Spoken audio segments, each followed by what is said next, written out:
grabs a hold of it. That's Yes, sir. Well, no, my phone would be constantly waiting. Oh, you mean, yeah. if that was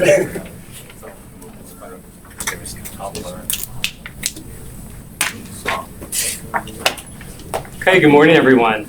We'll go ahead and get started. My name is Daniel Castro. I'm Vice President of ITIF, the Information Technology and Innovation Foundation. ITIF is a nonprofit, nonpartisan think tank that focuses on technological innovation and public policy. I'd like to welcome you to today's event, Decoding the Encryption Dilemma, a conversation on backdoors, going dark, and cybersecurity. The goal of today's event is to explore the ongoing debate about cryptography and how to find the right balance between the needs of government to prevent crime and stop terrorism, and on the other side, the desire of private companies and citizens to protect their data. So a few logistics before we get started. First, the event is being recorded. It's also being live streamed. If you're participating remotely, we're using the hashtag Decoding Encryption. We're going to have time at the end to ask questions of the panelists. And if you're participating remotely, you can use the hashtag Decoding Encryption to ask questions, as well as if you're in the room, we'll have mics here. So to begin, I want to kick off the discussion by providing an overview of an ITIF report we recently released titled Unlocking Encryption, Information Security and the Rule of Law. And this report tries to set today's debate in context by providing an overview of some of the different flashpoints in past debates over encryption. In the report, we drill down also into the various arguments that have been put forth by the law enforcement and the intelligence community on why encryption should be weakened or limited so that the government can have access to the plain text of the encrypted data. And then we provide a response to these different arguments. But I want to start with a quick history of how encryption has changed over time in response to new technologies and business models. The modern era of commercial cryptography really started in the 1960s. This is when we had, the original mainframe computers. We had these large commercial databases, and companies wanted to protect this data. So, they began using what's called symmetric encryption. So you have the same key used to both encrypt and decrypt the data. They're using this to store their data securely. Of course, many of these companies worked in industries where they wanted to then share this data. So you had, financial institutions that wanted to share data, and of course, to do this, they needed to have interoperability between these standards. So we had the creation of the first kind of government-backed encryption standards to facilitate this exchange of data. The next kind of big change came when we had the rise of personal computers and networks and the internet, and the need to securely communicate with a wide variety of users who really had no other way of forming a connection. These were oftentimes kind of anonymous parties. And so the biggest problem that you had with symmetric encryption is key exchange. There's this question of how do you actually securely share a key with somebody else. I mean, if you think about it, this obviously makes sense. If you could share a key securely, you wouldn't need encryption in the first place, right? So this led to the development of public key encryption. So public key encryption is asymmetric. You have one key to encrypt, a different key to decrypt. And we use this to create secure forms of key exchange between different parties that otherwise have no connection to each other. After this, kind of the next big development, I think, was cloud computing. So this was a big change because in the past, all the data was stored locally on servers and PCs, and it was completely controlled by the customer. But now users were sharing their data and storing it with a third party. So this created kind of an inherent security vulnerability because the cloud provider now had access to previously encrypted data. And many cloud computing providers, of course, have been actively working to address this issue by providing customers with client-side encryption or end-to-end encryption so that they are taking themselves out of that loop. More recently, we had kind of the rise of mobile devices where you had lots of users, of course, storing large amounts of data on a device that could literally, someone could walk away with. And so there's been a big move as well in the encryption space, but how do you enable things like full disk encryption so you have very strong security on local storage? And finally, we have the rise of the Internet of Things, where all of these connected devices, many of them in the home, and users want to be sure that these devices are secure And researchers are still experimenting with a lot of different solutions to address the unique needs that come out when you have these connected devices. You might have less bandwidth, you might have less processing power, less energy needs, and you have to figure out how to deal with that. So, first, I think when you kind of look back at this history, you see a few things. So first, what you see is that there's been a steady stream of innovation in information security over the past decades in response to new technologies and business models. This isn't the private sector, actively trying to lock out the government or anyone else. It's technologists trying to make computers better, more secure. Second, while the use of encryption is much more prevalent today, the debate about government access to encrypted data is not new. At each of these stages, the government has pushed back against these advances. So, in the earliest years, we saw that, various government stakeholders were working behind the scenes to weaken the NET's encryption standard. In the 1970s, law enforcement and the intelligence community tried to sue academics who tried to publish research on cryptography.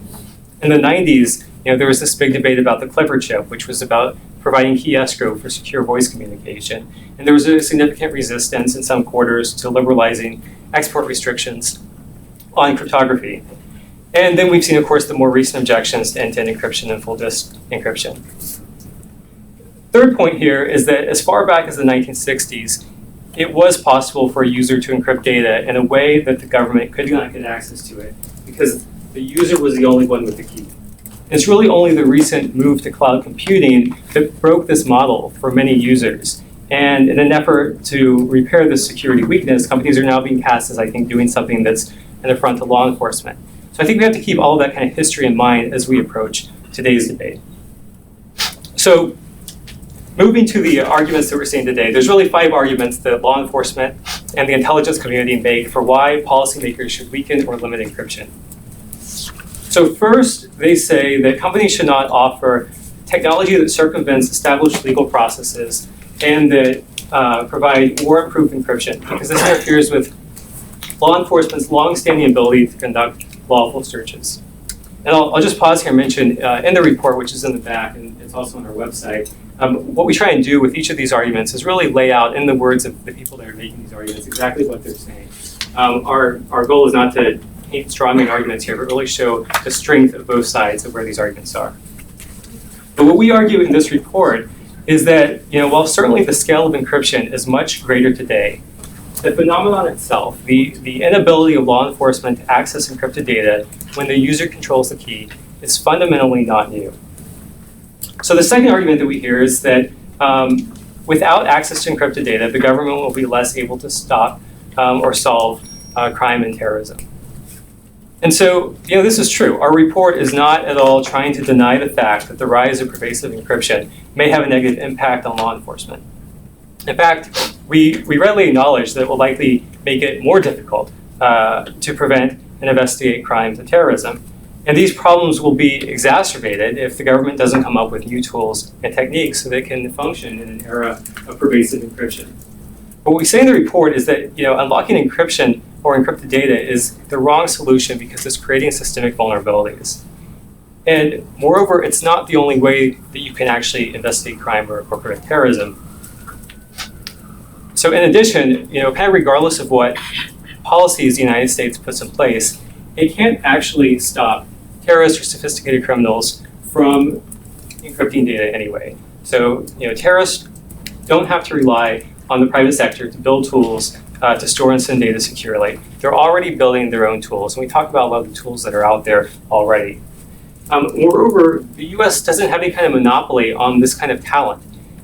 Some of the best cryptographers, including the ones that created AES, the current standard that everyone uses, are not American. They're working abroad. And moreover, there's a number of companies like Telegraph, a German software maker, that is creating secure communication tools. And all of these are completely outside the jurisdiction of the United States. So the third argument that we hear is that companies have decided to stop retaining a copy of customers' encryption keys for business reasons alone. And again, this is simply not true. As we show in the report, our researchers have been steadily closing security vulnerabilities for decades. And the move to give consumers back control of their keys is simply the next step in a move to create secure cloud computing. And controlling their own key allows users to really better manage risk for themselves and improve security. The fourth argument that we hear is that technologists could fix this problem if they simply try harder or study it longer or form a commission. But encryption is based on math, not magic. There's no way to provide third-party access for the government without introducing vulnerabilities that can be abused by others. Finally, the last argument that we've heard, obviously a lot in recent weeks, is that companies should help law enforcement hack into the products they sell so that the government can gain access to users' encrypted data. If this technique were abused, law-abiding users would likely begin to distrust these companies and refuse to use their products. So there's an important competitiveness effect that we have to consider. That said, companies should definitely be complying with lawful government requests to the extent that they are able. But we're very clear in this report that the government should not restrict companies from designing products with security features that cannot be defeated by a third party, including the company that made the product itself.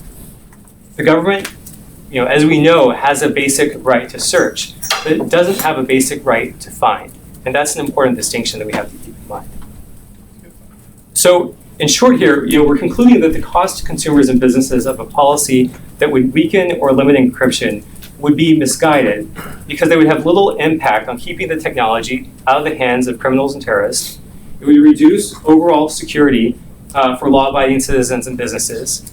It would make it more difficult for US companies to compete globally. It would limit advancements in information security. And it would diminish US leadership abroad in promoting policies to improve cybersecurity, which is greatly needed. So I think the question here is, we're in the middle of this debate. Where do we go from here? So we outline in this report a number of recommendations for how policymakers can promote trust in the US tech sector with strong security practices, how they can provide law enforcement with new tools to uphold the law, and support efforts to improve information security globally. So first, Congress should ban the NSA from intentionally weakening encryption standards. The NSA has some of the best cryptographic talent in the world, and it should be used for making encryption more secure, not less secure.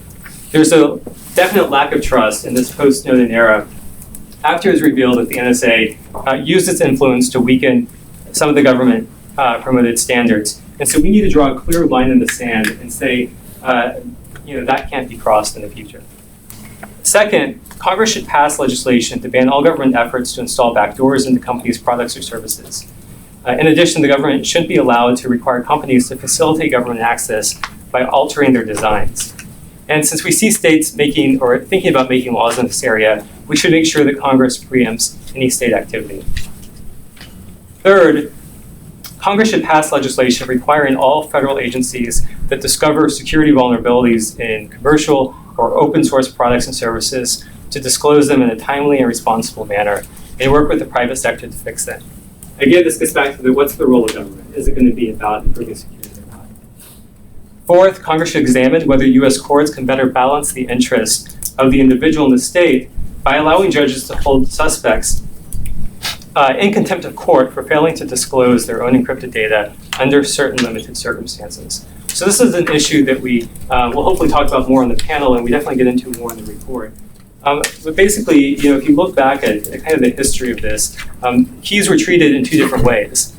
Physical keys were treated as something that the government could search and require someone to disclose, as well as biometric passwords. So the government can compel me to disclose my fingerprint, but right now it can't compel me to disclose an alphanumeric passcode. And this is a distinction that made sense maybe in the physical world of locks, but probably doesn't make as much sense right now. And so we say that Congress should be exploring whether there are opportunities to give more power to law enforcement in a way that doesn't actually then weaken security for everyone else. Fifth, Congress should provide additional resources to federal, state, and local law enforcement for cyber forensics so that they can investigate and analyze digital evidence that can be used in court. Local law enforcement is not going to have the right kind of skill set to deal with some of these more complex cases, and we need to make sure that we're providing resources so that law enforcement isn't left behind in the skill set they need. Six, Congress should establish clear rules for how and when law enforcement can hack into private systems, and how and when law enforcement can compel companies to assist in investigations. Right now, there's just so much gray area here, and we also need a lot of transparency into this process, however it is that we create it. Seventh, U.S. trade negotiations U.S. trade negotiators should actively oppose foreign government efforts to introduce backdoors in software or weaken encryption, including resisting any rules to require companies to sell products with weak encryption. And finally, the U.S. government should be promoting cybersecurity around the world by championing strong encryption in global internet and technology policy forums. So again, fundamentally, this comes back to the position of the U.S. government should be to promote information security and not weaken it. And it should make this the cornerstone of both its domestic and foreign cyber policy. So we have a really fantastic set of panelists today who I've asked to provide their reaction to the report, as well as help us kind of dig into these bigger issues in the crypto debate that we've seen play out over the past few weeks and years. So let me just briefly introduce everyone, and I've asked them to make brief 3 to 5 minute opening remarks, and then we'll dig into some questions. So first to my left, Jules Polonetsky, who is Executive Director and Co-Chair of the Future of Privacy Forum. Then next to him is David Bitkauer, Principal Deputy Assistant Attorney General in the Criminal Division of the Department of Justice. Then we have Chris Calabrese, Vice President of Policy of the Center for Democracy and Technology. Bruce Hyman, who is a practice area leader of Kale and Gates' policy and regulatory practice. Morgan Reed, Executive Director of the Association for Competitive Technology, the APP Association. And Ryan Hageman, Technology and Civil Liberties Policy Analyst at the Niskanen Center. So thanks to all of you for being here. Jules, why don't we start with you? Thanks, and I'll be brief because I'm confident that Dan and crew invited me before they were able to line up these people who are the leaders in this debate. So I'll speak with some humility and hopefully set a little bit of an opening tone. It's rare, those of you who know me, to speak with humility in think tank businesses. No, don't laugh that much. When you're in the think tank business, your business is to think, and the more you think with loud and strident views, the better you are, apparently. But I'm really humbled by this issue, frankly. And although we've written in support of strong crypto and ensuring strong protection in barring backdoors, I will tell you this is an issue that I'm truly humbled by, and I do hope that we will figure out the right answers, frankly, but I'm certainly confident that the right answers are how we can fight terror and how we can strengthen law enforcement without creating many of the concerns that are created by some of the challenges that we seem to want to create for a strong crypto. I was on the other side of law enforcement requests during my days at DoubleClick or at AOL. We certainly had some strange requests over the years, but we had a lot of requests that I understood that we were cooperating with to save lives, and I felt that it was my duty. We were proud that we cooperated, and we mocked and sneered at those who didn't have their systems in order because of whatever practical issues that they couldn't assist. They were the bad actors allowing bad things to happen on the internet. But the other day I was watching an episode of The Americans, and those of you who follow, know there's this sort of Russian scientist who's being forced to invent this new solution that the Soviets can use to better defend against the Americans, and they have all kinds of hooks over him and his family, and he's sort of forced into this intellectual exercise, and I just couldn't help think that the conclusion of what we're asking for a company or scientists or researchers to invent and the conclusions that goes, that's just not a way that I think any of us can support intellectual freedom development. You can imagine the other areas where it might be really useful to invent all sorts of valuable things, and just the compelled notion of doing new intellectual work at the direction of the government is so frightening. Like many of you, my phone is probably more an extension of my brain, and as we have other pieces of technology that are going to be integrated into our brains, our bodies, I assume eventually I'll control things with my brain, and therefore you'll scan my brain. And so why do we need any of this waterboarding, Mr. Trump? We will be able to garner this information. And so is it acceptable that as the technical capabilities become so intimate into our bodies that we don't sit and say, no, this is different. This is subject to a incredible level of personal protection where we sorry, we are going to, let you hide what is in your heart, because that's a zone of humanity that ought not to be interrupted, even if there are technical and feasible ways to do it. I was looking at the statistics of phone thefts dropping after technical measures were taken in a number of cities, 40%, 50%, and although they may be one step removed from the specific sort of debate here, the whole notion that this doesn't really immediately make a difference to, the average person not getting, pushed, mugged, or knocked over is something that I think we really need to consider.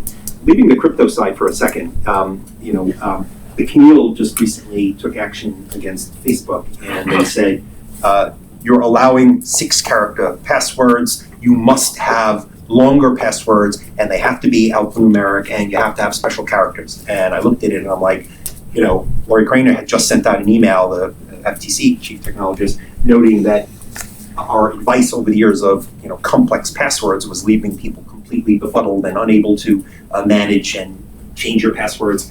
And that the better solutions, frankly, are sophisticated things done on the back end so that I can have a little bit more simpler password. But we got things like rate limiting, things like, maximum attempts. That piece of this, I think, is an incredible part, because at the end of the day, we're still going to have a password. And if my password has to be so complex that it's befuddled, by having a real respect for, frankly, protecting the notion that the rate limiting piece of this, which is really an essential piece, I think the CNIL completely sort of missed and misunderstood. And so I'll close with that and look forward to continuing the conversation.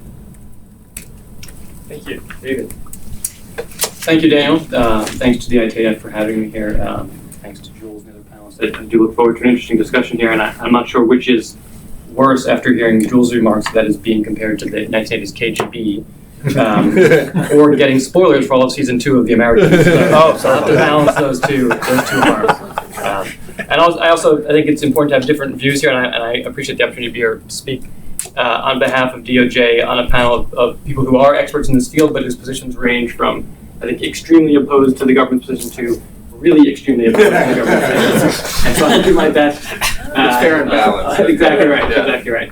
I feel like Jon Snow 5 minutes before the end of Game of Thrones, so we'll see what happens in the next hour. Wow. If you put Mr. Robot in, especially. We're doing spoilers all around. But so I did want to talk about the report that Daniel just spoke about for a few minutes, and talk about things that I actually thought were helpful in the report, and things that I think are a little less helpful and that are room for improvement as this debate continues. So I want to highlight a couple things which I think are helpful and provide a good basis to talk about on this panel and other such discussions. And I'll start with page 1, because I think it was great to see on page 1 a recognition that this is a hard issue which entails trade-offs, right? So the report says in the very beginning that encryption both improves security for customers and businesses and makes it harder for the government to protect them from other threats. There's no way to square this circle, so any choice will come with trade-offs. And I think that's an essential way to think about this problem and other problems posed by certain implementations of encryption.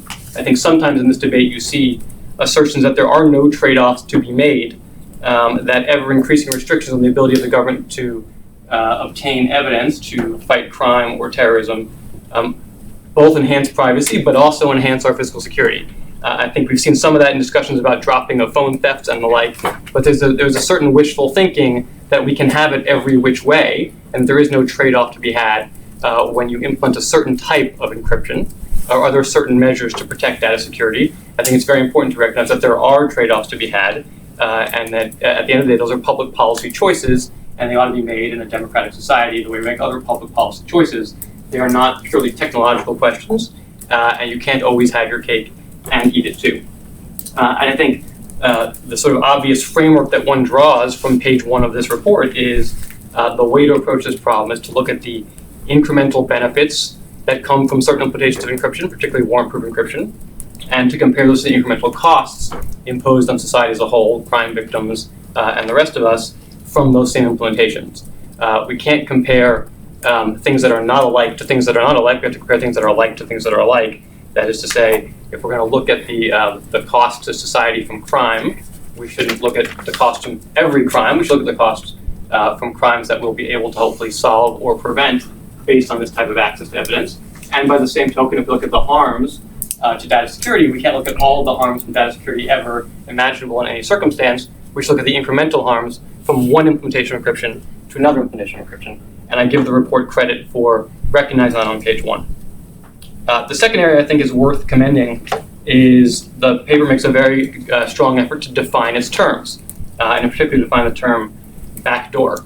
We hear that word a lot in this debate, and Daniel, your paper on page 16 just defines backdoor to include at least 2 features, one of which is direct access to communications, and the other is a lack of transparency.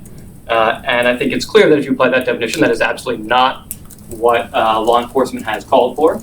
And it is in fact contrary to what law enforcement has called for in terms of any type of theoretical mandate or legislative solution. Others in this debate also use that term very loosely. Some people use the term backdoor to refer to any system whereby a provider has the ability to comply with a warrant. So when Jules talks about his prior work for a communication service provider that had the ability to comply with warrants, I don't think he would say that service had a backdoor. I think he would say that had access solutions and key management systems that are consistent with encryption and protection of data, but also permit compliance with warrants. And it's important to make sure we use those terms precisely, because if we're going to compare incremental risks in different implementations, we have to be specific about what implementation we're talking about. And there may be risks associated with one implementation, which you might call a backdoor. There might be very different risks, perhaps much lower risks associated with a different implementation of encryption that can protect data, but still leave room for access by a provider or by a company, either for its own business purposes or pursuant to a warrant. We see similar lack of precision in this debate about the use of the word strong encryption. Some people use the word strong encryption to refer to key length and things like that. Other people use strong encryption to mean warrant-proof encryption. It doesn't really matter what term you use if you define it up front, because then we can have a rational discussion about what that term means. But if you don't define your terms and you use it in a way that's extremely broad, it's very hard to have a rational conversation about costs and benefits. In particular, it's hard when you use the term backdoor to mean one thing when referring to potential government access, but to have a totally different definition of backdoor when referring to corporate access to its own to the information that they process on their own. So those are, I think, helpful things in this paper, and I think it would be helpful if in this give and take here, I think people make clear up front what trade-offs they would apply and what framework they would use to weigh costs and benefits. But by the same token, also when using terms like backdoor, to be specific about what does they mean and how that applies across a variety of different contexts. There are areas where I think this paper could be improved, and I think that there are areas where we would disagree with what's in the paper, and in part I think those areas result from a failure to apply those frameworks consistently from the definition of terms through the argumentation and recommendations. And so primarily that has to do with how you would weigh trade-offs of costs and benefits from different implementations of encryption. So in part, it's a tendency in this paper as elsewhere to understate the risks to public safety from the implementation of warrant-proof encryption. I don't want to spend too much time on that, but one example is this report, like nearly every report on this topic, quotes the Administrative Office of the Court's wiretap report as an example of why there is not a significant barrier to live intercept resulting from encryption, as I've pointed out on multiple panels and has been pointed out by others frequently, but as never seems to be grappled with by any paper citing it. And for the opposite point of view, a report on how many times actually implemented wiretaps confront encryption is not a particularly good measure of the barriers that encryption has to live intercept, because agents typically will not go through the significant effort that's required under the law to establish the predication to seek and obtain a wiretap if they know ahead of time that the provider is not likely to be able to comply. In part, the failure to grapple seriously with trade-offs comes from an overstatement of the security of certain end-to-end encryption regimes. I did appreciate that the paper acknowledged that even end-to-end encryption can be vulnerable, particularly end-to-end encryption systems that rely on centralized key management, that there are vulnerabilities in those systems. They are not perfect, so we are not weighing perfect security on the one hand against absolute non-security on the other. We're weighing two different imperfect measures of security against each other, and that's a more complex trade-off than people give credit for in this debate. But primarily, I think that the failure to grapple seriously with the trade-offs comes from an incomplete and ultimately unpersuasive description of the risks inherent in systems other than end-to-end or warrant-proof encryption systems. And so this paper claims that Key management systems are, quote, much less secure than end-to-end encryption. And Daniel in his oral remarks just said that there is no way to provide a third-party access without introducing a vulnerability. And I think that description is over-inclusive and incomplete in the sense that possibly the most widespread use of encryption to protect data security, for data in motion at least, is the encryption that's used, transit-level encryption used for webmail. And that involves typically key management systems where a provider uses encryption to protect the data, either in transit from server to server or even at rest on their servers. But they maintain access to that data for a variety of purposes through key management. And they do not use warrant-proof encryption. There is no discussion that I could find in this paper whatsoever of the security risks and benefits from that trade-off that is made in webmail every single day. And it seems hard for me to understand how we could grapple with the incremental risks from one implementation of encryption to another without acknowledging that there is in fact another implementation of encryption that in fact might be one of the most widespread implementations present today. Webmail providers, including the one that Jules used to work for and others that I assume are clients of folks on this panel, access communications content for a variety of reasons. Targeted advertising, which is probably just another way of saying lower cost to customers. Search functionality, data recovery functions, and they do it also to enhance data security through spam and malware scanning of the content of communications. So those providers and their customers, to a degree, have made a judgment that although there are incremental risks posed by not using end-to-end or warrant-proof encryption, those incremental risks are justified by other benefits to the user and perhaps the society in general. And that's the framework we ought to be using, as opposed to an absolutist view that there is only end-to-end or perfect encryption or nothing at all. That's true for data at rest as well.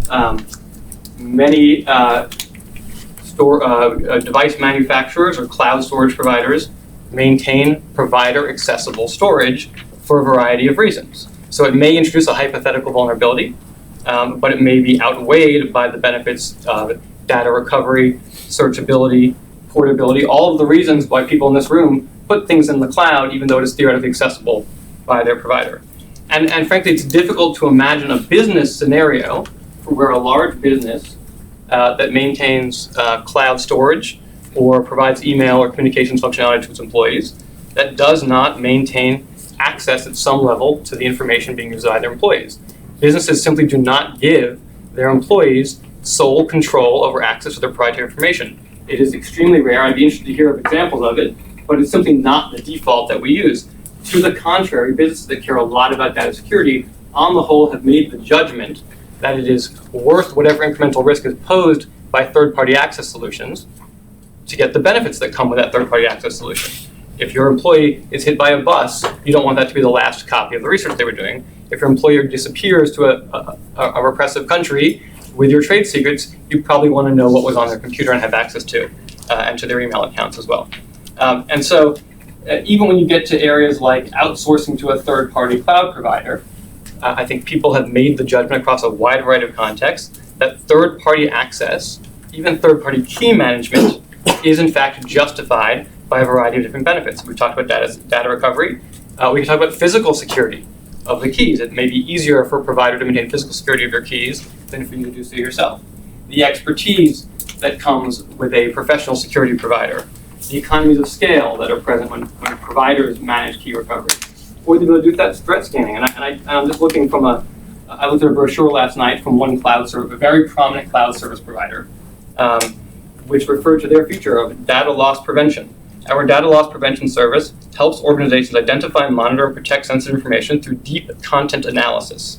Deep content analysis can scan emails for financial information, PII, and intellectual property data, and take action such as blocking the data from being sent externally or requiring encryption should an email be found to contain matching content. Access to our data center facility is guarded by outer and inner perimeters with increasing security at each level, including perimeter fencing, security officers, locked server racks, extensive 24/7 surveillance, and so on. So I think the ultimate point is that it is very important when we're having a conversation about risks and benefits to actually look at those risks and actually look at those benefits. And let's look at how people have balanced those two things in everyday context rather than pretending that there is some kind of magical distinction between absolute security on the one hand and absolute vulnerability on the other hand. And so if we have to look at this framework and decide, are the benefits of maintaining a system where the government can access data worth the trade-offs? Let's look at those benefits honestly. Let's also look at those trade-offs honestly, and then we can have an honest public policy debate about which world we'd rather live in. Thank you, David. Chris? So acknowledging that there's a long string of people who will also sort of poke at you, I will try to be very short and in what I say and just hit a couple of points. I do want to respond a little bit though. Just I had my three, and then I was like, I think that just as a sort of initial matter, I'm not sure that the takeaway that there is information that companies can access and choose to not encrypt is the takeaway from that should be, therefore, the government should decide security measures and how and when vulnerabilities should be created. I mean, this is pretty much the keys to the kingdom when it comes to me personally and my thoughts and the things that I care about from a privacy point of view, but also from a security point of view. If I, God forbid, was the IT manager of a nuclear power plant, odds are I could access my systems from this device, right? And odds are it wouldn't be a special magic device. It would be an iPhone 6 or something else, right? So it's the commercial encryption that we're using to protect our mobile devices that is also protecting our security. So if a company is saying the best way for us to do that kind of protection is to have encryption that does not have a vulnerability that we know about because that protects this vital information, I think to have the government sort of second guess that, saying, no, well, I think really does go directly to the concern that I think CDT has, which is this is not a security versus privacy issue, it's a security versus security issue. And we need to really think about it in those terms, and I think that honestly the case has not been made, and this is my second point, that there aren't lots and lots of ways to access information now. I mean, the list of cloud service providers that companies still have access to information is incredibly long. It's, we are now putting more and more information into the cloud. We are connecting more and more devices. We mentioned briefly the Internet of Things, but that is exploding around us, right? And unfortunately, the reality is that the Internet of Things, by and large, is not encrypted. That the information collected from those sensors is relatively insecure and easily accessible. So, in fact, I think the alternate is true. We're not seeing a world where information is being increasingly hidden behind encryption. We're seeing a world where information is being pushed out to third parties or is being collected in ways that are still not as secure as we'd like them to be. I think we actually would argue that the problem is the converse, right? Is that there's more information out there. It's not as secure as we want it to be. And companies are struggling, and all kinds of people are struggling to find a way to solve that problem. And then my last point is just that one of the things that's frustrating to me is as we have this conversation, there's sort of this implicit assumption that the underlying legal regimes are totally up to snuff and that we're getting a warrant for access to all the third-party communications. And that is by and large, that is the Justice Department's position. That is not what the law says. ECPA was passed in 1986. It has not been substantially updated since, which means that for many communications, the content of communications held by a third party, under the law as written now, you do not need a search warrant. You can access that information under a much lower standard. So it's we can have the encryption debate, and obviously we should, and that's what we're here for, but I think it's worth acknowledging that there are other underlying legal issues that play a very big role in this conversation, and we also need to think at the same time that we're saying what the government's access should be, thinking about what the legal rules and legal predicates should be for that access, because that continues to be a problem and it continues to be an active discussion in Congress. So I'll stop there. So as we move down the panel, try not to be repetitive, but do want to make a couple of points. One, thanks to Daniel and Alan for their valuable contributions to the debate and the report. I certainly fully support their basic conclusion about not restricting the development, deployment, the use of encryption. But I want to add a few points here. So So David was, I think it's very important to keep the encryption issue in perspective in an overall debate about law enforcement and security and privacy. David said, you can't have your cake and eat it too. I actually think the government has a whole banquet before it. I think the problem is not what they say, quote, going dark, so much as going blindingly bright. The real question is that they are awash in information and they can't process it. I mean, that's really the lesson between either 9/11 or the Belgian bombings. You have lots of information, you don't know how to pull it together and act on it. And when you think about all the information that they have, whether it's video footage, travel information, human intelligence, or the increasingly billions of digital footprints we all leave, and that's even before we get to the Internet of Things and network sensors. So I think it is important to do that. Second, as Daniel said, a search warrant is a search warrant. It's not a find warrant. And talking about terms, I don't think it's particularly helpful to talk about, quote, warrant proof, end quote, encryption. You have a search warrant to search. Now, as David pointed out, as Chris pointed out, there is in fact lots of unencrypted information out there. And so in many respects, you go and find it and you help move things along. It is also absolutely difficult to do good encryption. And whether it's the underlying algorithm, the implementation, whether it's the key generator, whether it's the key management, good encryption is hard. And so, but I think there's a huge difference between the government being able to take advantage of the world as it finds it and basically preventing the use of strong encryption for those who want to do it. Now, at the same time, although it is up to the government to find this information, I actually think we in fact should be making it easier for the government to do so, that we should be strengthening the government's capabilities. And the report talked about this a little bit. I think we need to strengthen the FBI's crypto-analysis capabilities, build up a national sort of cyber forensic center. We need to train more FBI personnel on this. We need to make that technical capability and expertise available instantly to field offices, and we need to figure out a way how to make it available to state and local law enforcement as well. If we want to be more controversial, we can revisit when and under what circumstances should NSA's technical capabilities be available for domestic crimes on a technical basis. I'm going to say a little bit more about that in a minute. I think we need to figure out how to expedite the issuance and execution of warrants before evidence grows cold or leads disappear. It's just insane in today's electronic era, some of the difficulties that law enforcement actually encounters.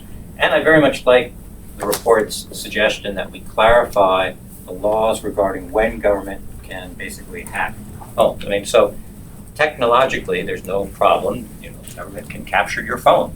They can turn it into a recording device. They can turn on its video feature. Keystroke loggers have been used for a long time. Stingray is deployed. The real question, and I personally have no problem with that, assuming it's done under a warrant and with judicial approval. But I think it is, some clarification on that probably would be useful. Now, I want to talk just a minute about the Apple case, and what I find perhaps most troubling about it. Now, let's remember that the Apple case is about a counterterrorism case.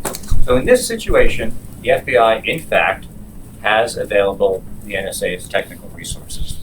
And yet, it's really hard for me to believe that the NSA could not crack this phone from the get-go. And yet, Director Comey testified before the House Judiciary Committee, and in response to 3 different questions, 3 different times, that he consulted with all of the government agencies, including the intelligence agencies, and they said they couldn't do it. Now, that suggests to me either the FBI asked the wrong part of NSA, maybe NSA didn't tell them what they wanted to hear, or the FBI sort of equivocated at best with Congress. And the question is, well, why would they do that? Personally, I think because they had an exceedingly attractive legal case in this situation in which to establish the precedent that, in fact, companies had to do something that the government's insistent to go after and weaken security. Because it wasn't an encryption case per se. Remember, all they wanted was, well, we just want a fair chance to get at the encryption. So then what happened? Well, we all know that the DOJ has withdrawn the case, and that allegedly this Israeli company, Celebrite, provided a solution. So the question is, did they just appear and one-up the NSA and call the FBI's bluff? Maybe. Was there some communication behind the doors? The FBI thought perhaps they're losing the R war in this case and would go back and try again another time?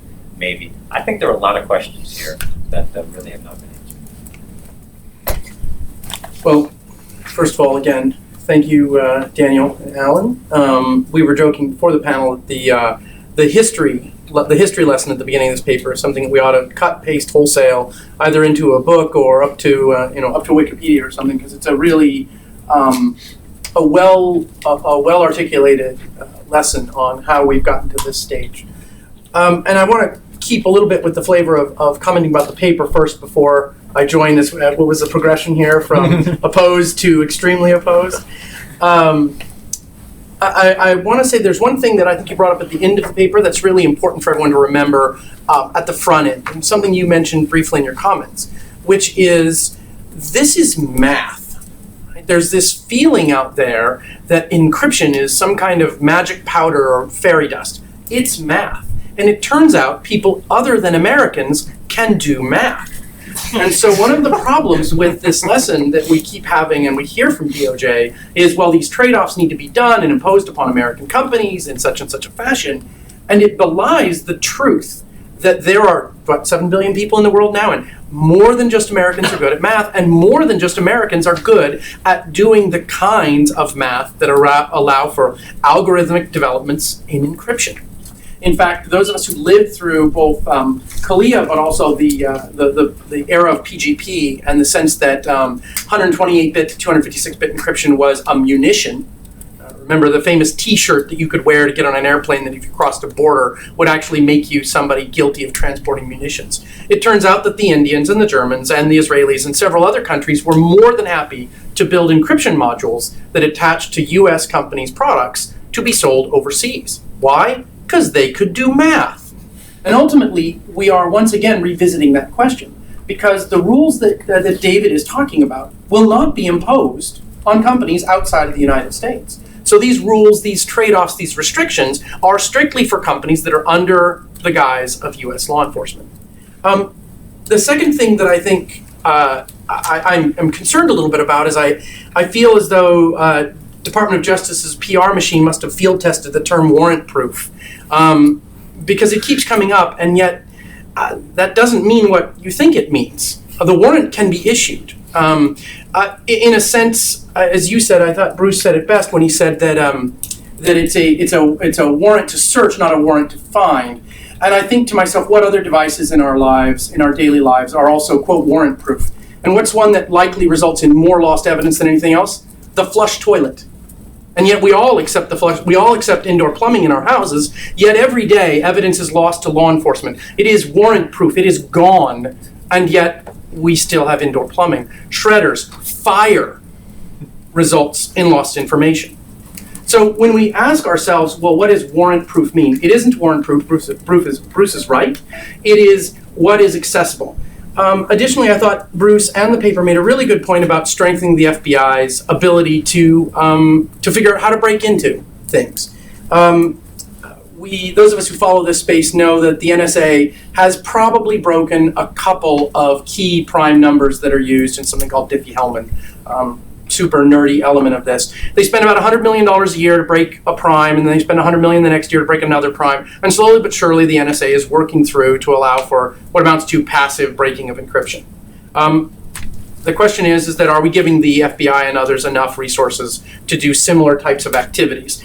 The paper argues that we aren't. I think that it sounds like Bruce would also agree, and so would I. That I don't have a problem with the FBI upping their game, so to speak. But that brings me to the part that I'm most concerned about in the debates, and that is the decision by the Department of Justice, instead of upping their own game, to require companies to alter their products. It's interesting that so much of the press around the case was, well, it's just this one phone, and we just need them to do this small thing. So we filed an amicus brief on the Apple case, and the reason that we did was page 15 of their motion, and in it, line 9, for those of you following at home, the Department of Justice lays out the case that it is not an undue burden for any company who is in the business of writing software to be requested to and have to modify their software. Full stop. It says it's not an undue burden. It doesn't say it's not an undue burden for Apple or in exigent circumstances or for anything else. It just says it's not an undue burden. Now, on the bottom, it also says it is not an undue burden in the cases to turn off non-encryption features that you are responsible for writing, as it says, to begin with, would not be unduly burdensome. So what they're saying is that law enforcement can come to you and say, hey, we need you to modify your software. Now for data at rest, maybe it's to open a phone that's been locked. But there's nothing in here that that precludes law enforcement from doing the same for data in motion. And there's an element of that means if you come to a software developer, one of our app companies, and say, we believe that there's a guy that we want to follow that's a big fan of your app. We want you to collect the location information actively on this person. According to the motion that they requested, that's something that they believe they should be allowed to do. Line 9 of their motion says it's not an undue burden. But the follow-on from that, the extreme, both economic but also reality of that is something else that happens. A good defense attorney, Bruce, would, if I collected that data and provided it to law enforcement, Bruce would stand up in court and say, I want to see access to the source code. I want to see, how did you do that? I want to verify that the way this small company and this app was used to collect this information was accurate. Oh, I want you to provide that information to a third party for them to review your code. Who goes to court and defends that app? Who goes to court and defends what they do? The app maker. So they have to go to court, take time away from their world. By the way, most of these companies are 3, 5, 10 people. They have no general counsel's office. They have no office of compliance. They have to go to court and defend how they changed their software at the behest of law enforcement in order to meet this requirement. And then they have to expose their code to possibly competitors, to third parties. And by the way, there's nothing wrong with a defense attorney making that request. It's a vigorous defense of their client. So not only is law enforcement foregoing what I believe they should be doing, which is spending their own resources to find solutions, they're putting the burden on the business side of the world and saying, you do it. And yet we know, because it's just math, that countries outside of the United States will not have to bear that burden, will not be in that situation, and we will not do anything to actually alter the landscape. So I think as we're looking at this and the trade-offs, it's important to remember it's not just Apple, it's not just Google, it's literally hundreds of thousands of apps that might be collecting information, might be holding it securely, all of which, under the government's motion, would be required to modify their software to meet a lawful order. And that's a whole lot bigger than the kind of minor trade-off that David and others were describing. Right. One of my concerns about going last was I figured that all the previous panelists would actually get to all the issues that I wanted to talk about in the paper before I did. We left you. Yeah, thank you. Thank you for that. But it would seem that some of David's criticisms about the paper have sort of taken center stage. I think some of my colleagues here have already addressed most of those concerns. I will address one at the end of my opening statement. But I wanted to refocus really a little bit more narrowly back onto the actual paper itself. In general, Daniel, Alan, to ITIF, I think this is a fantastic paper through and through, from the history of the development of encryption and the data encryption standard that IBM suggested back in the 1970s through the modern and ongoing second crypto war in which we currently find ourselves embroiled. I think the history is great. I think assessing relatively objectively, too, the arguments currently at play in this debate was also exceptionally well done. And the recommendations in particular, I think, are by and large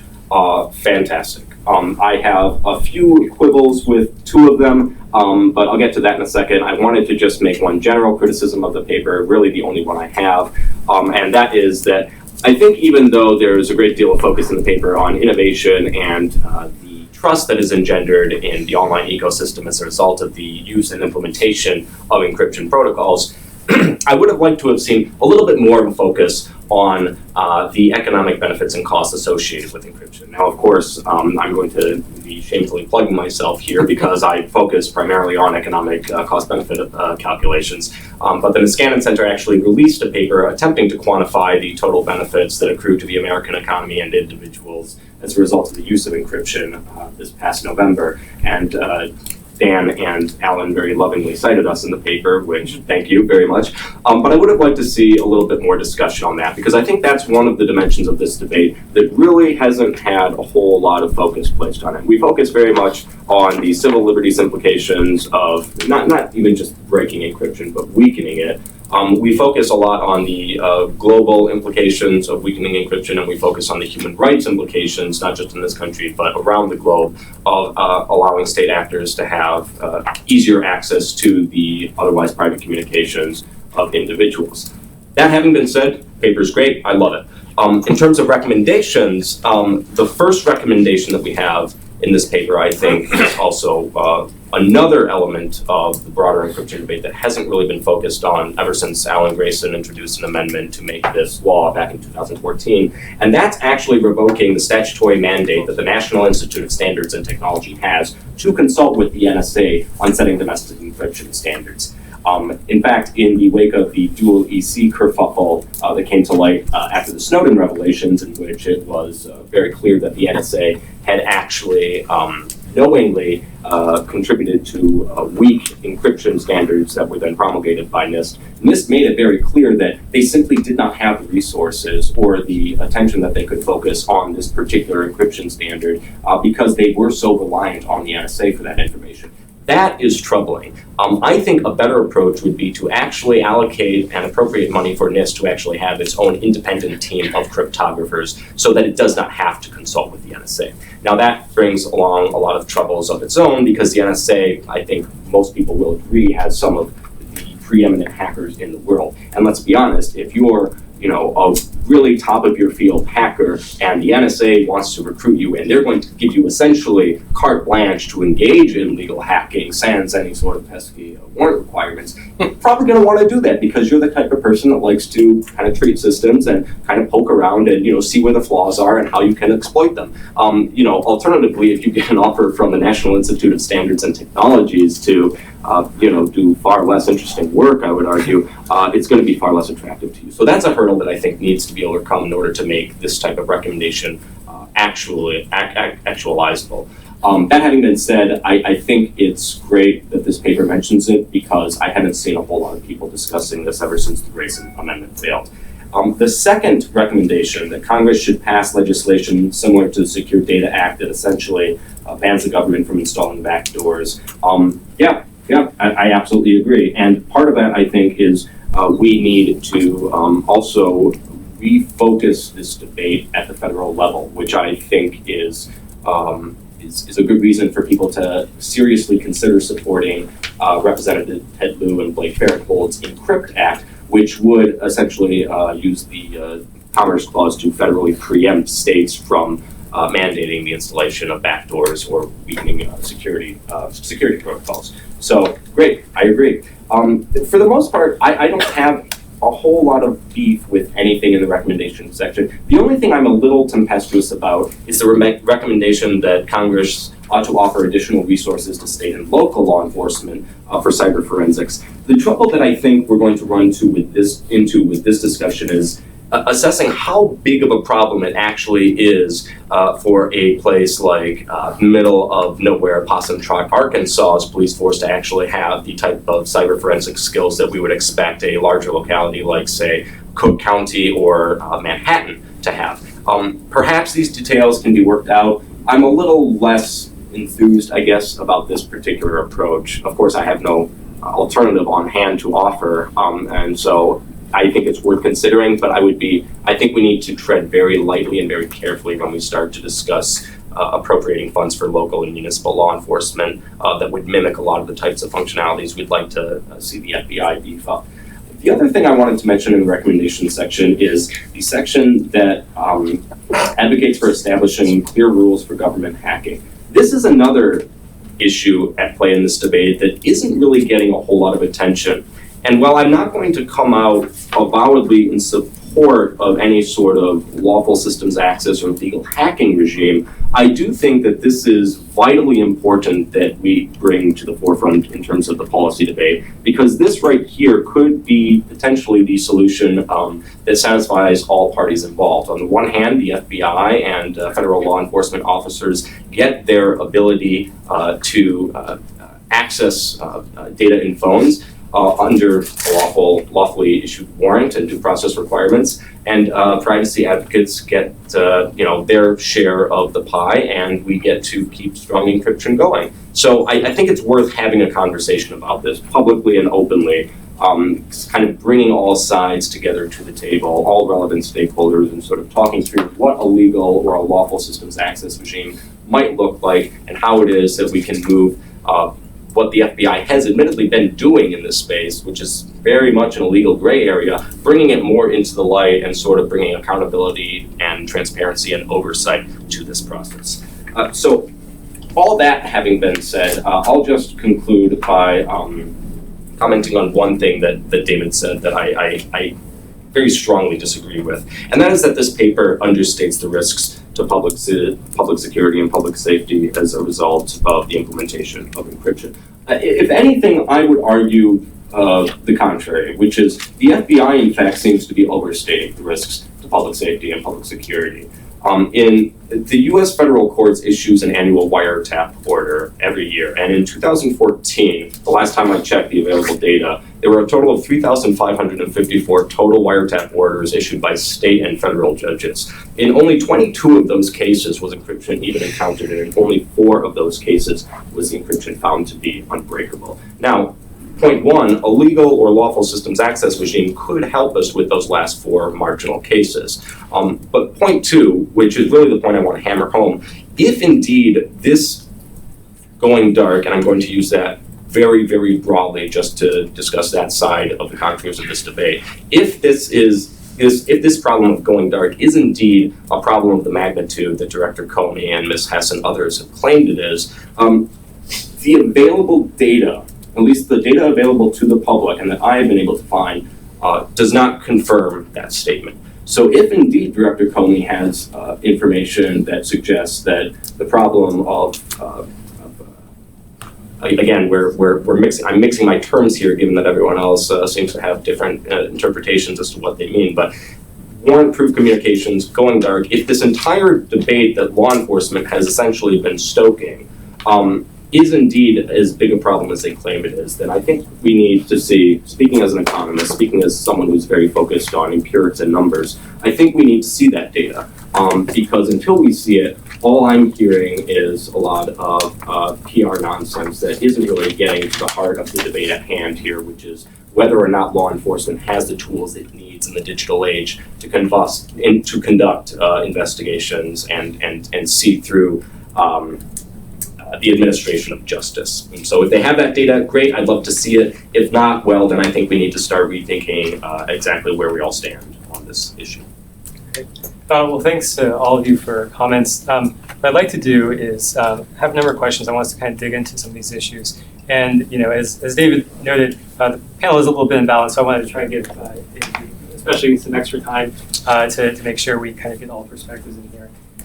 To start with, let me start with you, and I'd like you to respond to some of what you heard. In particular, I think what would be useful is maybe if we can start with this issue of, how much impact would a lack of access actually have on public safety? This seems to me, when we were researching this report, this was actually one of the hardest problems in terms of trying to quantify it. We haven't seen anything coming out. We've certainly seen a lot of examples of, you'll have, in testimony, law enforcement or intelligence community officials point to, cases where it helped a case. But it's really hard to say that something couldn't have happened without it or what the alternative is. And I think especially what I would like you to address in that context is this kind of broader question that we have of, getting back to the fundamentals. It's fairly easy for us to envision a policy that would, prevent the average American from having access to, encryption, or that would, provide government access. It's really hard to envision how there could be any policy that would actually have an impact on terrorists abroad or on anyone who chooses to use a foreign service provider, which is a comment that most of the panelists made. So when we're talking about trade-offs, it seems like one, we have to talk about the actual impact, but with the context of the bad people are still going to go out and do it, and you can really only create the laws for the good people. And so I'd like you to start with that. Thanks, Daniel, and appreciate the comments by all the panelists on some of the points that I raised and some of the points I didn't have a chance to raise about the paper. And I think the scale question is an important one, and I think it's which is why I started with talking about how we measure the trade-offs. What is the framework we're going to use to decide this policy question? That is it an empirical balancing of risk versus benefits? Or you could, more along the way that Chris presents it, is it a question of principle? And I think Jules brought this up a little bit as well. Should there be private spaces where the government should not have access, no matter what the risks and benefits might be? Should there be a secure private space, whether it's a phone, whether it's within your heart, or whether it's your entire house, where it doesn't matter what the competing equities are, but we want to just block those things off? And I think it's very important to separate those principled questions from the empirical or trade-off questions, because when we mix them up in argumentation, it's very hard to know what people are talking about.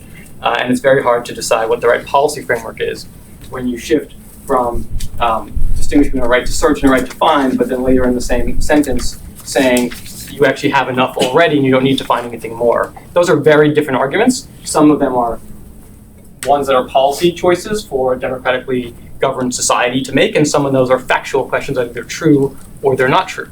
And we have to make sure, I think, we know which ones we're talking about at which time.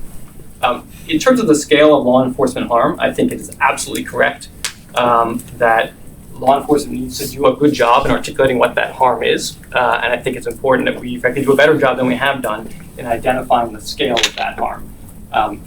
And one of the reasons we've had trouble, as you said, Daniel, is that it's very hard to prove a negative. It's very hard to prove the case that you weren't able to prove and say, I would have been able to prove that if I knew something, but I don't know what that thing is. It's just a very hard proposition to make. So the way we've tried to go about it is by looking at cases where in, say, a couple of years ago, we were able to prove this case, but had the technology of today been more prevalent, we likely would not have been able to prove that case. And we've talked about examples of cases like that. I've cited some, the director of the FBI has obviously cited a number.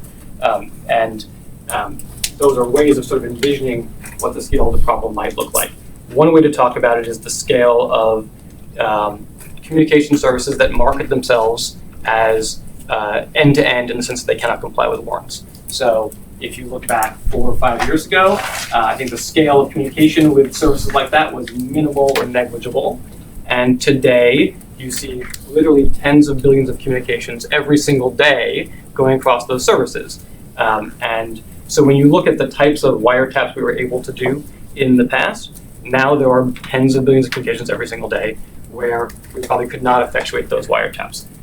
Ryan refers to the wiretap report. I would be interested to hear his response to the arguments I made earlier on the panel as to why that's not a very good measure of the harm to law enforcement.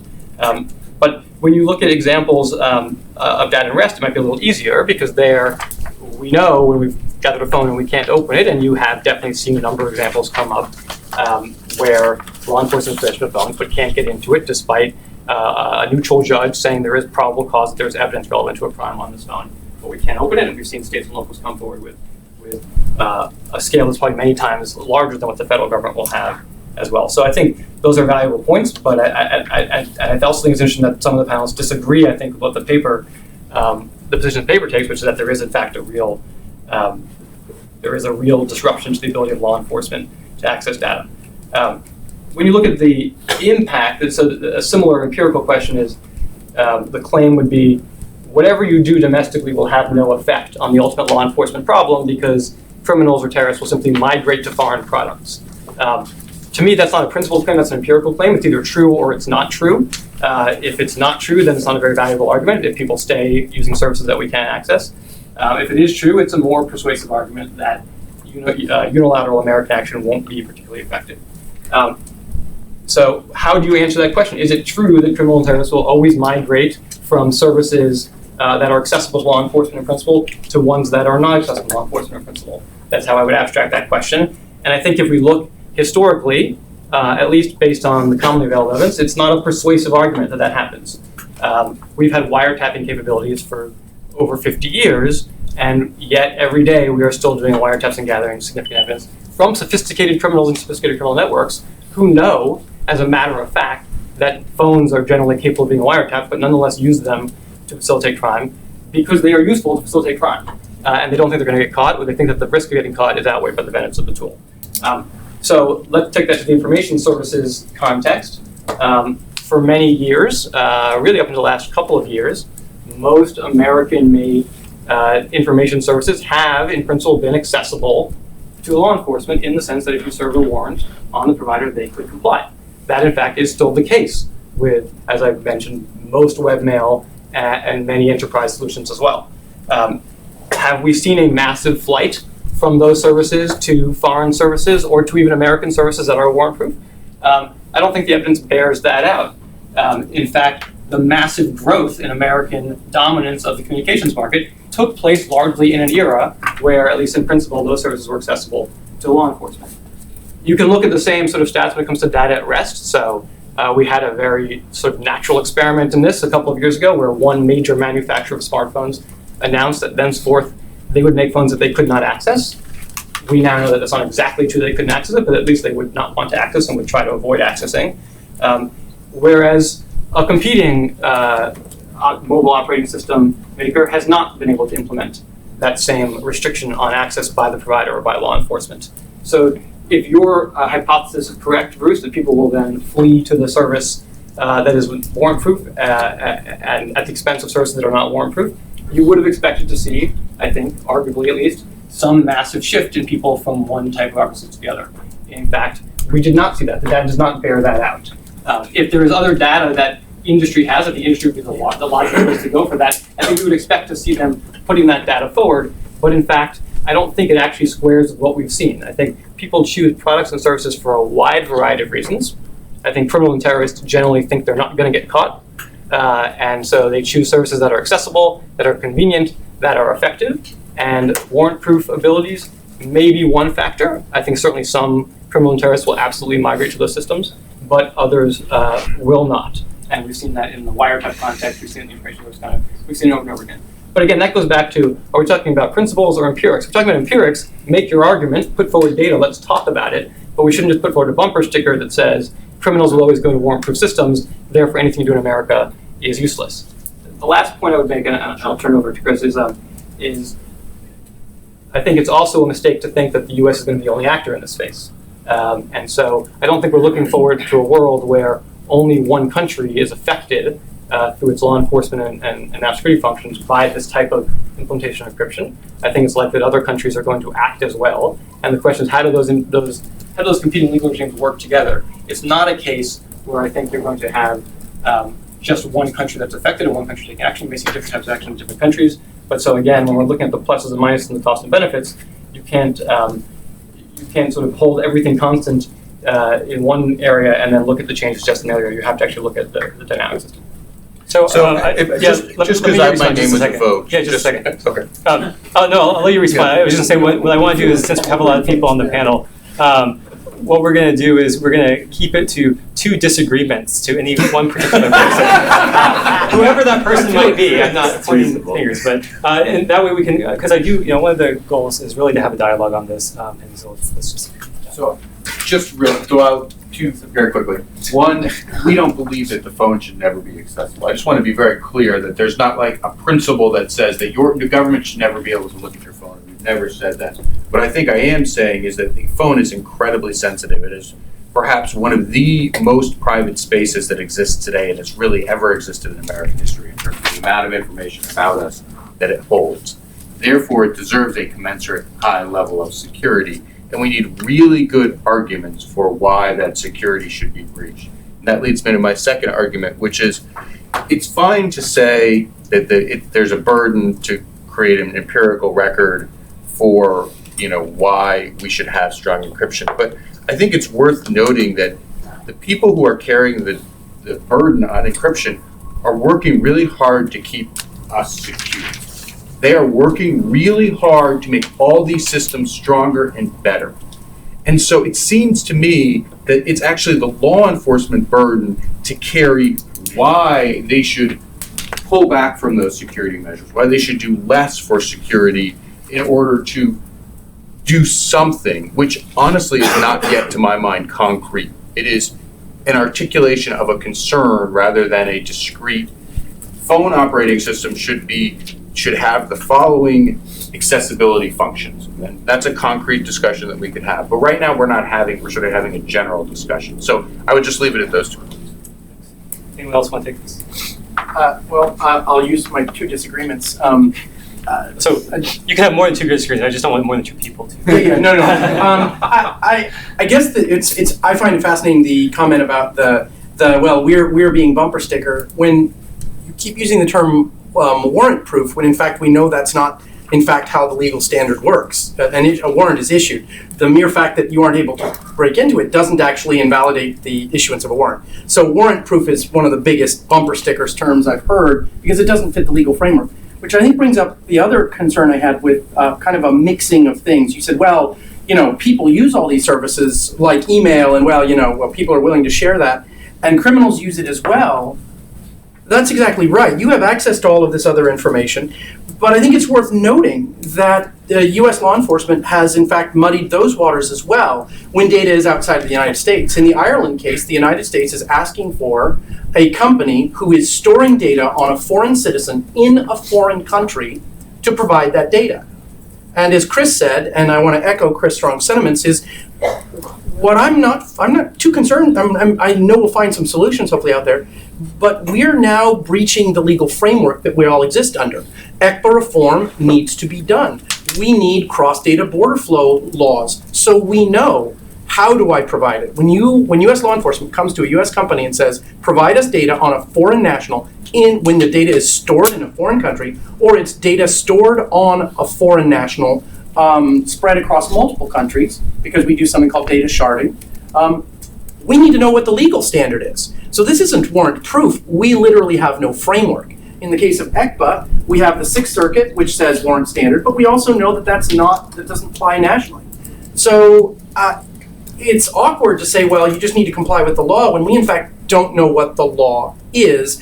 And in 2 cases recently, in the Apple case and in the Ireland case, law enforcement is frankly trying to establish what amounts to a legal precedent that absolutely explodes the basic premise of citizenship and where data is stored. So I think it's a little hard to argue, especially in the Ireland case, that we have a clear framework for what it means. So I want to agree with Chris on the fact that provide us some good legal framework so that we understand when we have to comply and how we do it.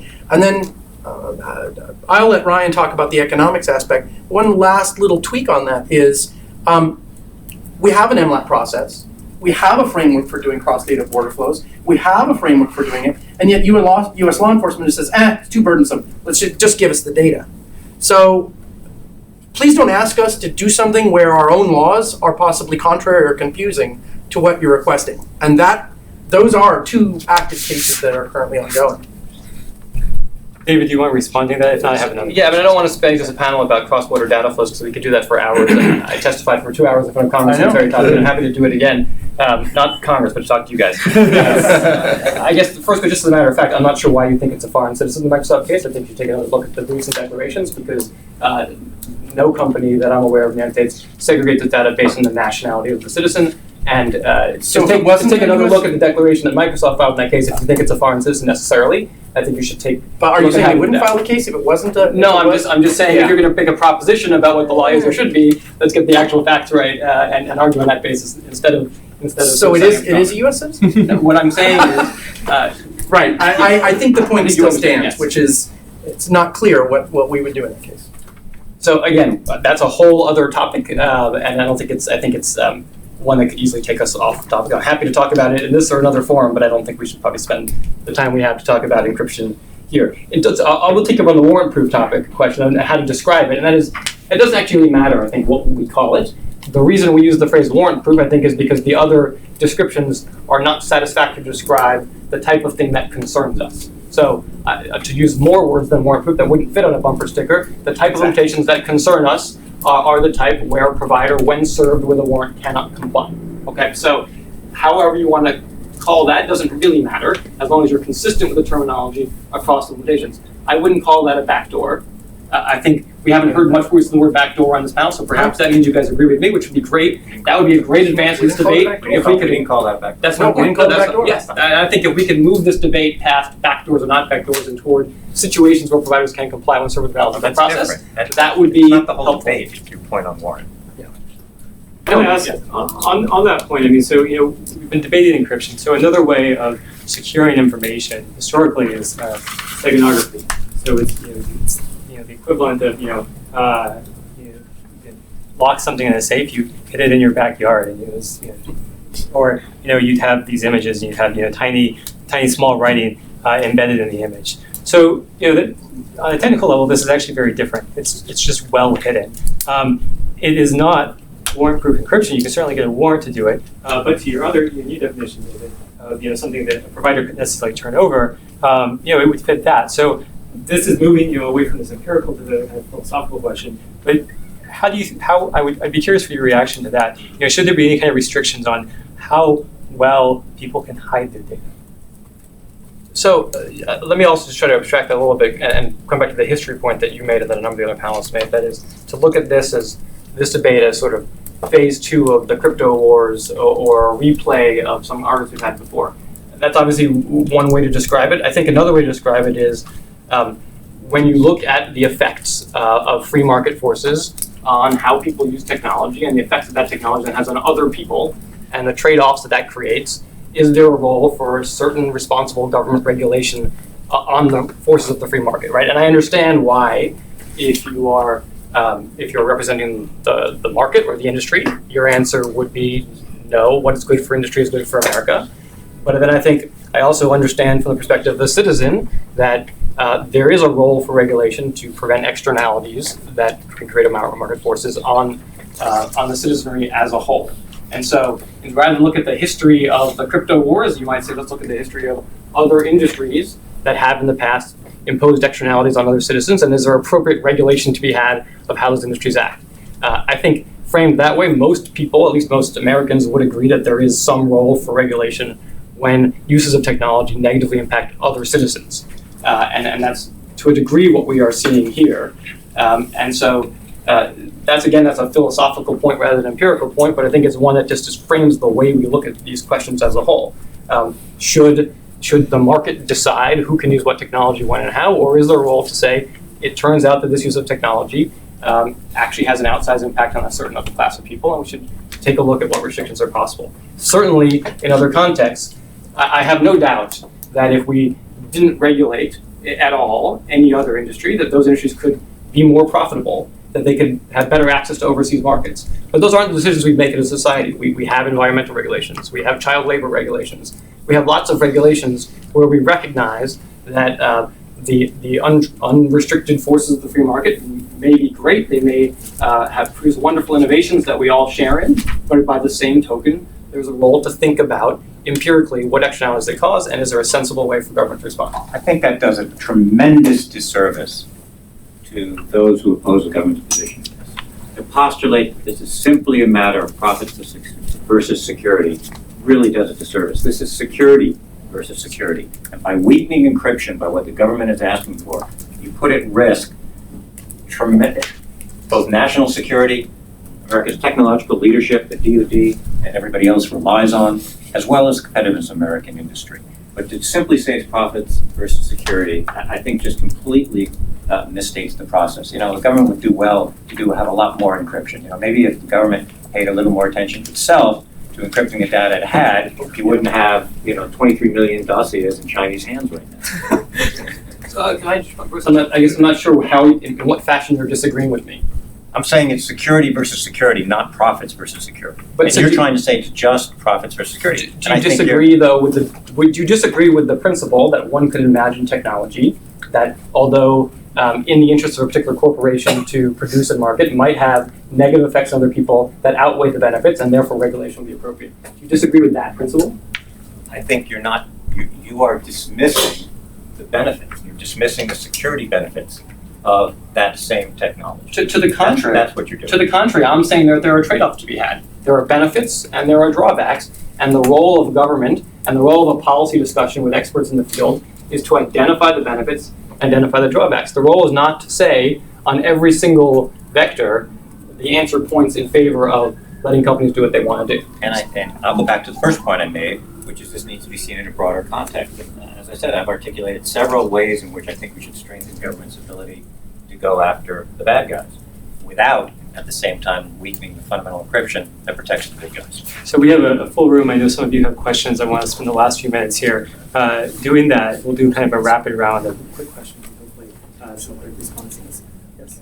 I'd like to know what the government's... Hey, sorry, we're going to bring a mic to you. And Sure. also, if you can just identify yourself before you ask your question. Thank you. Todd Wiggins, I'd like to know what the government's role is in communicating with the press about information that they have. They have roles that they have to follow, obviously, depending on the agency involved. So certain things can be disclosed to the public versus certain things that should be kept within the confines of the legal process. Yes, I mean, you stated it accurately. Certain things we can get to the public and certain things stay in the confines of the legal process. Typically, particularly for particular matters like this, which are of great public interest and great public concern, we try to, in forums like this and others, express our views, make sure we're understood, make sure people don't have misconceptions about what we're asking for. And the more we can do that, frankly, in my view, the better. Other questions? In the back.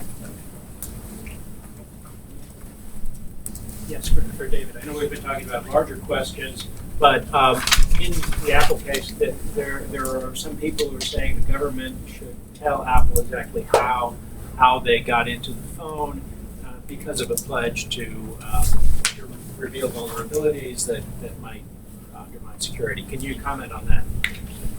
So I can't comment on any particular case, obviously, or any particular vulnerability, and obviously I'm not going to do that. I do think there is an important question that is at the heart of that, though, an important policy question, and at least 3, maybe 4 of the panelists argue that there ought to be a role for either current or even more unilateral government access to systems without the intervention of the provider, that there's more role for what has been called government hacking, and I might use a different term for it, certainly. But so I think that raises a lot of interesting questions, and it goes, I think, to the heart of the trade-off question. That is, I understand from the perspective of a company why they want to absent themselves from the transaction. I understand that when it comes to describing to their customers what they do, when it comes to describing to governments in foreign markets what they do. I do get that impulse and why they don't want to be part of the transaction. On the other hand, I think you do have to recognize that there are different risk profiles of both worlds. So you could have a world where the government has access primarily through service of process on a provider, which maintains its own system, designed to its own specifications for how it accesses that data. That's the world we lived in for a long time. It's the world that we still live in, I think, again, for most webmail and most enterprise systems. Or you could have a world where you increasingly close off that access, and holding the law enforcement needs constant. That means you go more to a system where the government has to have unilateral direct access through vulnerabilities and the like. Again, I think you have to look at risks and trade-offs there. That second world carries different risks. I think the paper does a good job of identifying what some of those risks are. And that is, if you drive the government to a world where there's a greater need to take advantage of vulnerabilities rather than disclose them, that carries cybersecurity risks as well. And so there are pluses and minuses on both sides, and I think that's the key point of, let's look at the actual costs and benefits of each world and decide in an educated fashion which one's better. I think I was going to help David here. My view is the government should not have to be compelled in every instance to share a vulnerability they've discovered with the private company. And I'd much rather have the discussion and the debate be about balancing those equities, and there is a process now to have that, than have it be about the government intentionally compelling private companies to weaken their products. Yeah, we don't want to have the Juniper situation or others. It appears that the Israeli company Celebrite is a stand-up company, and whatever they found they released, and I haven't released it publicly. But if they're finding it, then there's 100 other companies out there that are looking at it right now, and where are they providing that? So I agree with Bruce that the real discussion is, how do we make sure that we have removed some liability for companies to share the information between companies, and also to share it with law enforcement? So I think that's going to be an ongoing discussion, and I think that's one where we actually can come to some conclusion that doesn't involve regulating math. So I would agree, that's something where we need to look more at how we define that, how we allow for data sharing in an appropriate fashion. Thanks for the paper. I don't know if this is on, but one of the things that seems to come across, and Chris, you hit on this, is the narrow versus general. And maybe Dan and Alan, for your next paper, maybe some of the panelists, is kind of bifurcating all the different scenarios and how they should maybe be addressed individually. So you've got terrorism versus local law enforcement. You've got data on a device, data in the cloud, end-to-end encryption. Maybe we should look at kind of a matrix of those different scenarios rather than just saying, as a general, is it good or bad? So that's just maybe food for thought for your next awesome paper. With respect to the panel, one of the things that was kind of hit upon is the beginning of foreign countries to engage on this debate. We know that England has passed a law mandating kind of access for law enforcement. France is definitely considering such legislation. And can you discuss how that's going to impact us here in America, not only on the policy discussion, but also with respect to the device manufacturers and developers side? That's great. Whomever.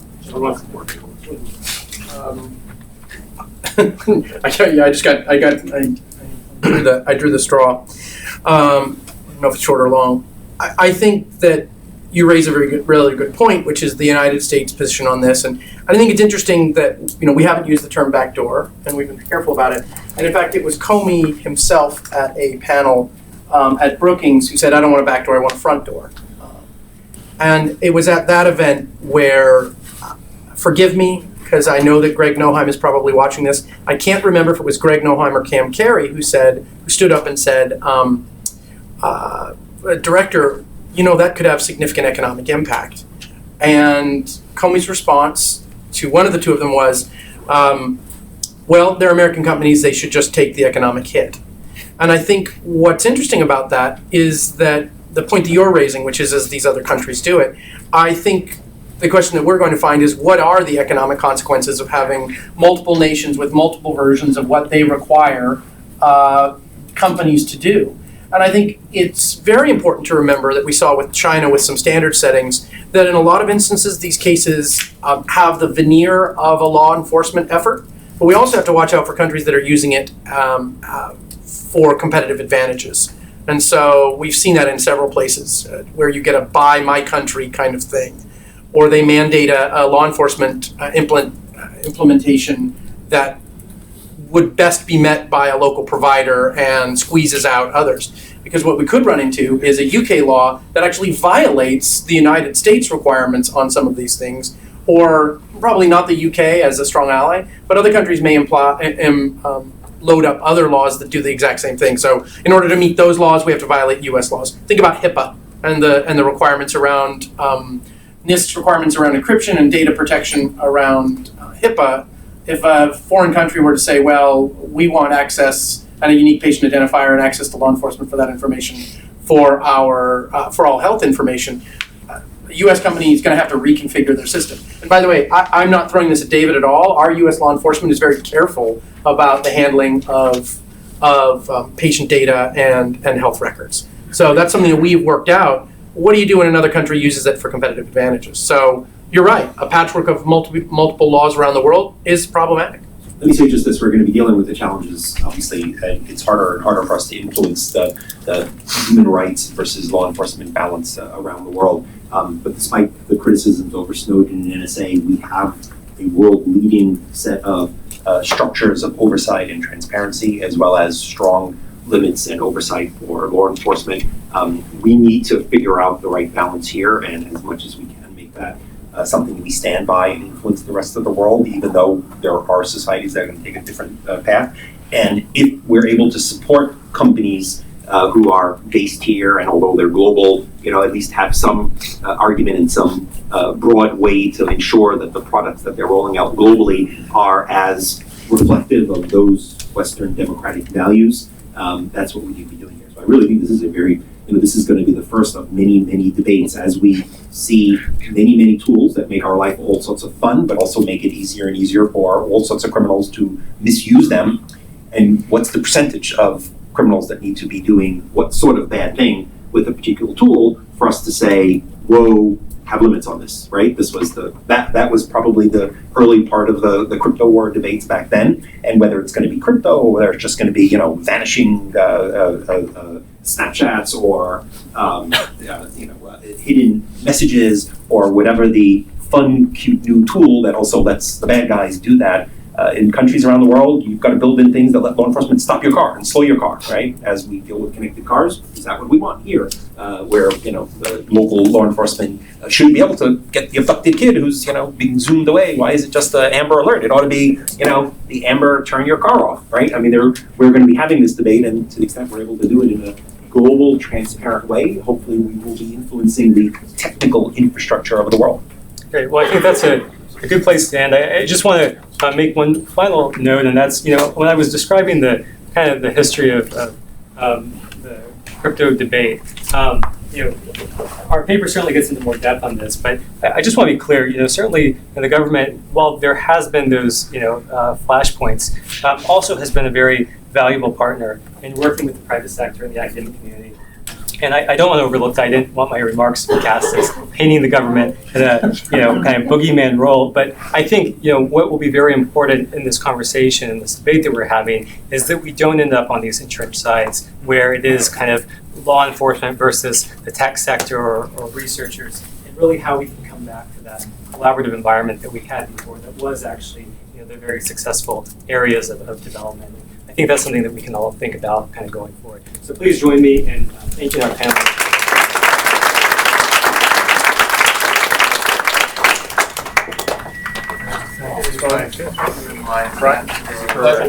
Very calm. David, thank you very much. That was a lot. That had a lot to take.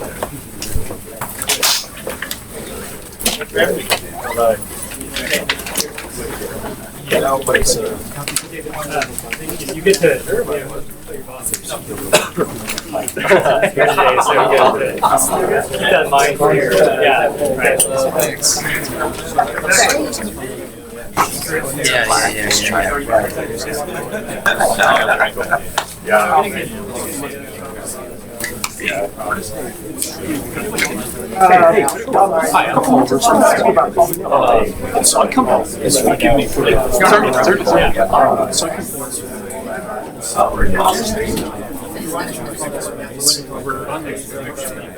But also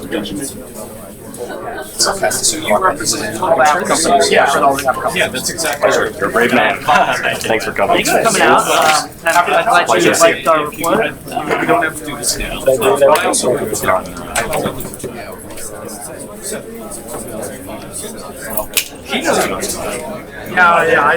didn't.